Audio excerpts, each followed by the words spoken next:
Hello foodies, welcome to guys kitchen. ಇವತ್ತು lunch box ಸೀರೀಸಲ್ಲಿ ಮತ್ತೊಂದು ರೆಸಿಪಿ ತುಂಬಾ ಸುಲಭವಾಗಿ ಮಾಡ್ಕೊಂಬಿಡ್ಬೋದು. ಚೋಲೆ ಭಟೂರೆ ಏನು ಬೇಕಾದರೂ ಕರಿಬೋದು. ಈ ರೀತಿ ಲಂಚ್ ಬಾಕ್ಸಲ್ಲಿ ರೆಡಿ ಮಾಡಿ ಕೊಟ್ಟರೆ ಯಾರು ಬೇಡ ಅಂತಾರೆ ಹೇಳಿ ಅಲ್ವಾ?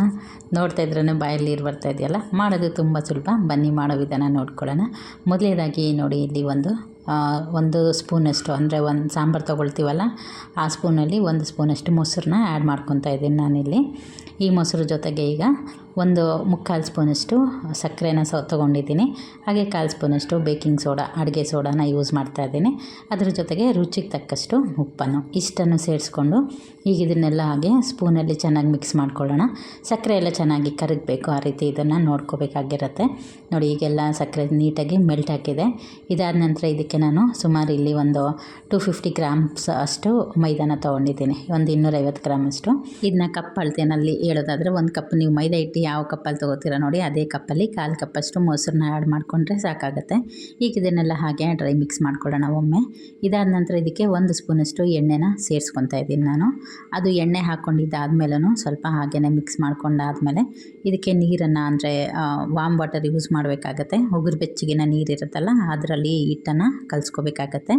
ನೋಡಿ, ಎಣ್ಣೆ ಹಾಕಿ ಹಾಗೆ ಡ್ರೈ ಮಿಕ್ಸ್ ಮಾಡಿ ಆದಮೇಲೆ ನಾನು ಬಿಸಿ ನೀರಲ್ಲಿ ಇದನ್ನು ಮಿಕ್ಸ್ ಮಾಡ್ಕೊತಾ ಇದ್ದೀನಿ. ಬೆಚ್ಚಗಿದ್ರೆ ಸಾಕು. ಈಗ ಸ್ವಲ್ಪನೇ ನೀರು ಸೇರಿಸ್ಕೊಂಡು ಇದನ್ನು ಚಪಾತಿ ಹಿಟ್ಟಿನದಕ್ಕೆ ಕಲಿಸ್ಕೋಬೇಕಾಗತ್ತೆ.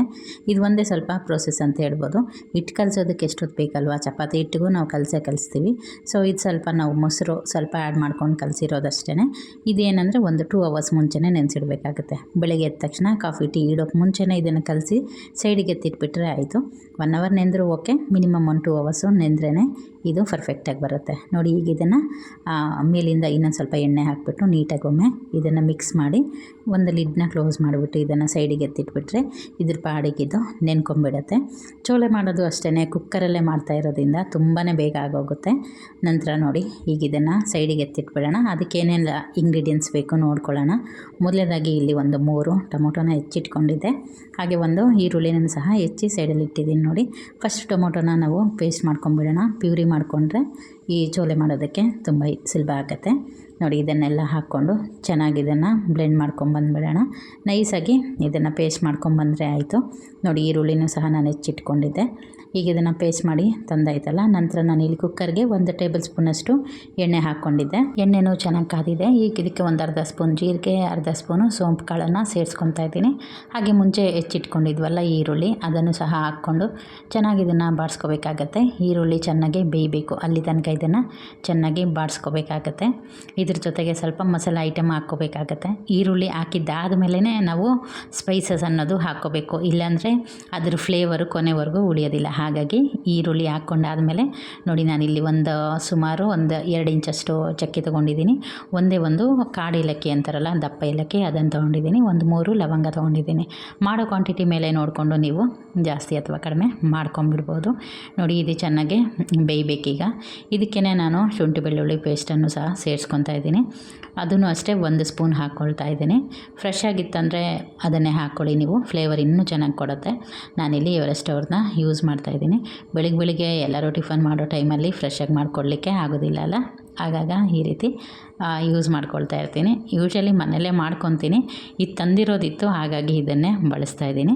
ನೋಡಿ, ಈರುಳ್ಳಿ ಎಲ್ಲ ಚೆನ್ನಾಗಿ ಬೆಂದಿದೆ. ಈಗ ಶುಂಠಿ ಬೆಳ್ಳುಳ್ಳಿ ಪೇಸ್ಟಲ್ಲಿರ್ತಕ್ಕಂಥ ಹಸಿ ವಾಸನೆ ಎಲ್ಲ ಹೋಗಿ ಒಗ್ಗರಣೆ ಚೆನ್ನಾಗಿ ಬೆಂದ್ಕೊಂಡಾದಮೇಲೆ ನಾವು ಮುಂಚೆನೇ ರೆಡಿ ಮಾಡಿ ಇಟ್ಟಿದ್ವಲ್ಲ ಟೊಮೊಟೊ ಪ್ಯೂರಿ, ಅದನ್ನು ಹಾಕ್ಕೊಂಡಿದ್ದೀನಿ. ಅದಕ್ಕೆ ರುಚಿಗೆ ಎಷ್ಟು ಬೇಕು ನೋಡಿ, ಗ್ರೇವಿಗೆ ಅಷ್ಟು ಉಪ್ಪನ್ನು ಈಗಲೇ ನಾವು ಸೇರಿಸ್ಕೋಬೇಕಾಗತ್ತೆ. ಈಗ ಇದನ್ನು ಚೆನ್ನಾಗಿ ಮಿಕ್ಸ್ ಮಾಡೋಣ. ಇದಕ್ಕೆ ಇದ್ರ ಜೊತೆಗೇ ಮಸಾಲೆ ಪೌಡರ್ಗಳನ್ನು ಹಾಕಿಬಿಟ್ರೆ ಈ ಪ್ಯೂರಿ ಜೊತೆಗೆ ಅದನ್ನು ಬೆಂದ್ಕೊಳ್ಳುತ್ತೆ. ಸುಮಾರು ಇಲ್ಲಿ ನಾನು ಚೋಲೆ ಮಸಾಲ 1.5 ಸ್ಪೂನಷ್ಟು ಸೇರಿಸ್ಕೊಂಡಿದ್ದೀನಿ. 1/4 ಸ್ಪೂನಷ್ಟು ಇಲ್ಲಿ ಧನಿಯಾ ಪೌಡರ್ನ ಸೇರಿಸ್ಕೊಂಡಿದ್ದೀನಿ. ಹಾಗೆಯೇ 1/4 ಸ್ಪೂನಷ್ಟು ಅರಿಶಿಣದ ಪುಡಿ, ಹಾಗೆ 1/4 ಸ್ಪೂನಷ್ಟು ಅಚ್ಚ ಖಾರದ ಪುಡಿ, ಇಷ್ಟನ್ನು ಸೇರಿಸ್ಕೊಂಡು ಚೆನ್ನಾಗಿ ಇದನ್ನು ಒಂದೊಳ್ಳೆ ಮಿಕ್ಸ್ ಮಾಡಿಬಿಟ್ಟು ಬಿಟ್ಬಿಟ್ರೆ ಆಯಿತು.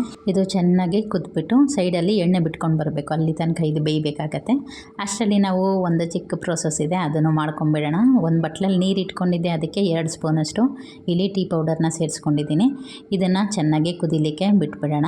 ನೋಡಿ ಅಷ್ಟರಲ್ಲಿ ಎರಡು ಪ್ಯಾರ್ಲಲ್ಲಿ ಎರಡು ಕೆಲಸನೂ ಒಟ್ಟೊಟ್ಟಿಗೆ ಆಗೋಗ್ಬಿಡುತ್ತೆ. ಈಗ ನೋಡಿ ಚೆನ್ನಾಗಿ ಬೆಂದಿದೆ ಮಸಾಲೆ ಎಲ್ಲನೂ, ಸೈಡಲ್ಲಿ ಎಣ್ಣೆ ಎಲ್ಲ ತೇಳ್ಕೊಂಬರ್ತಾ ಇದೆ. ಇಷ್ಟ ಆದರೆ ಸಾಕು. ನಾನಿಲ್ಲಿ ಚೆನ್ನಾಗಿ ಹಾಕಿದ್ದೆ, ಓವರ್ ನೈಟ್ ನೆನೆಸಿರೋದು ಇದು. ಇದನ್ನೀಗ ಕುಕ್ಕರ್ಗೆ ಸೇರಿಸ್ಕೊಂಬಿಡೋಣ. ಇದು ಸೇರಿಸ್ಕೊಂಡಾದ್ಮೇಲೆ ಒಗ್ಗರಣೆ ಜೊತೆ ಒಂದು 2 ನಿಮಿಷ ಕುದಿಲಿಕ್ಕೆ ಬಿಡೋಣ. ಯಾಕೆಂದರೆ ಆ ಫ್ಲೇವರೆಲ್ಲ ಚೆನ್ನಾಗಿ ನೀಟಾಗಿ ಹೊಂದ್ಕೊಳ್ಳುತ್ತೆ. ಆ ರೀತಿ ಮಿಕ್ಸ್ ಮಾಡಿಬಿಟ್ಟು ಕೊಟ್ಬಿಟ್ರೆ ಆಯಿತು. ಪಕ್ಕದಲ್ಲೇ ನಾವು ಆಲ್ರೆಡಿ ಟೀ ಪೌಡರ್ನ ಹಾಕಿ ಡಿಕಾಷನ್ಗೆ ರೆಡಿ ಮಾಡ್ಕೊತಾ ಇದ್ದೀವಲ್ಲ, ಇದು ಒಂದು ಚೆನ್ನ ಮಸಾಲೆಗೆ ಒಳ್ಳೆ ಕಲರ್ ಕೊಡುತ್ತೆ, ಒಂದು ಫ್ಲೇವರ್ ಕೂಡ ಆ್ಯಡ್ ಆಗುತ್ತೆ ಅಂತ ಹೇಳ್ಬೋದು. ಇದೇನೇ ಇದಕ್ಕೆ ಕಲರು ತುಂಬ ಚೆನ್ನಾಗಿ ಕೊಡುತ್ತೆ, ಟೇಸ್ಟಿಯಾಗೂ ಸಹ ಆಗುತ್ತೆ. ನೋಡಿ ಇದನ್ನು ಡಿಕಾಷನ್ ರೆಡಿ ಆಯಿತು. ಈಗ ಚೆನ್ನಾನು ಆಲ್ರೆಡಿ ಫ್ರೈ ಆಗಿದೆ ಅಲ್ಲ, ಈ ಒಂದು ನೀರನ್ನು ಅದಕ್ಕೆ ಸೋದಿಸ್ಕೊಂಬಿಡೋಣ. ಕೆಲವರು ಇದನ್ನು ಚೆನ್ನಾಗಿ ಸಪ್ರೇಟ್ ಬೇಯಿಸುವಾಗ ಇದನ್ನು ಒಂದು ಬಟ್ಟೆಯಲ್ಲಿ ಕಟ್ಬಿಟ್ಟು ಹಾಕ್ಕೊಳ್ತಾರೆ, ಅದೆಲ್ಲ ಪ್ರೋಸೆಸ್ ಜಾಸ್ತಿ ಆಗುತ್ತೆ. ಅದರಿಂದ ಇದು ಬೆಟರ್ ಅಂತ ಅನಿಸುತ್ತೆ ನನಗೆ. ಈಸಿ ಪ್ರೊಸೆಸ್ಸು, ಬೇಗನೂ ಸಹ ಆಗುತ್ತೆ. ನೋಡಿ ಸೋದಿಸ್ಕೊಂಡಾಯ್ತಲ್ಲ, ನೀರು ಅಷ್ಟೇ ಚೆನ್ನಾಗಿ ಮುಳುಗಷ್ಟಿದ್ರೆ ಸಾಕಾಗತ್ತೆ. ಈಗ ಇದನ್ನೆಲ್ಲ ನೀಟಾಗಿ ಮಿಕ್ಸ್ ಮಾಡಿಬಿಟ್ಟು ಇದಕ್ಕೆ ಲಿಡ್ನ ಕ್ಲೋಸ್ ಮಾಡಿ ಸುಮಾರು ಒಂದು 7ರಿಂದ 8 ವಿಷಲ್ ಓಡಿಸ್ಕೊಂಡ್ರೆ ಆಯಿತು.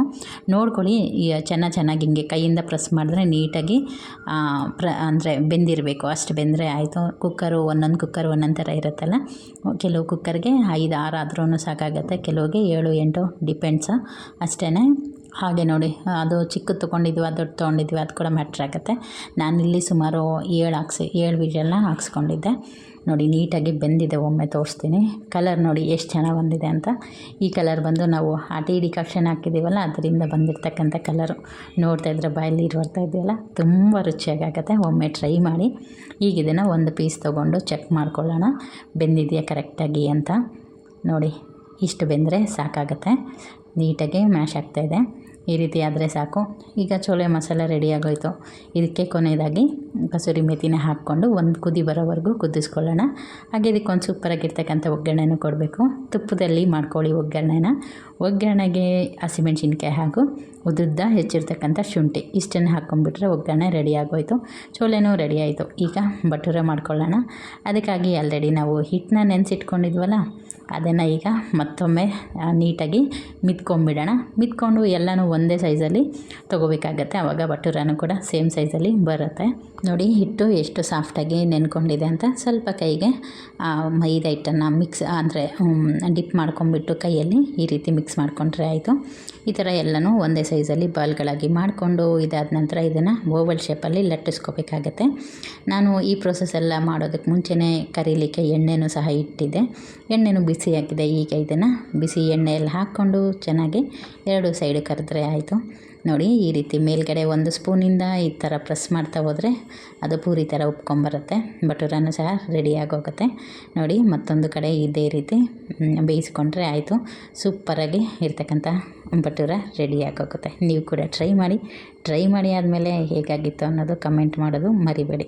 ನೋಡಿ ಎಷ್ಟು ಚೆನ್ನಾಗಿ ಬಂದಿದೆ ಕಲರ್ ಅಂತ ಅಲ್ವಾ? ನೋಡ್ತಾ ಇದ್ರೇ ತಿನ್ಬೇಕು ಅನಿಸ್ತಿದೆಯಲ್ಲ. ಮತ್ತೆ ಆಗ್ತಾಡ, ನೀವು ಕೂಡ ಟ್ರೈ ಮಾಡಿಬಿಡಿ. ಇವತ್ತೇ ನೆನೆಸ್ಬಿಡಿ, ನಾಳೆ ಬೆಳಗ್ಗೆ ಬ್ರೇಕ್ಫಾಸ್ಟಿಗೆ ಇದನ್ನು ರೆಡಿ ಮಾಡ್ಕೊಳ್ಳಿ. Thanks for watching.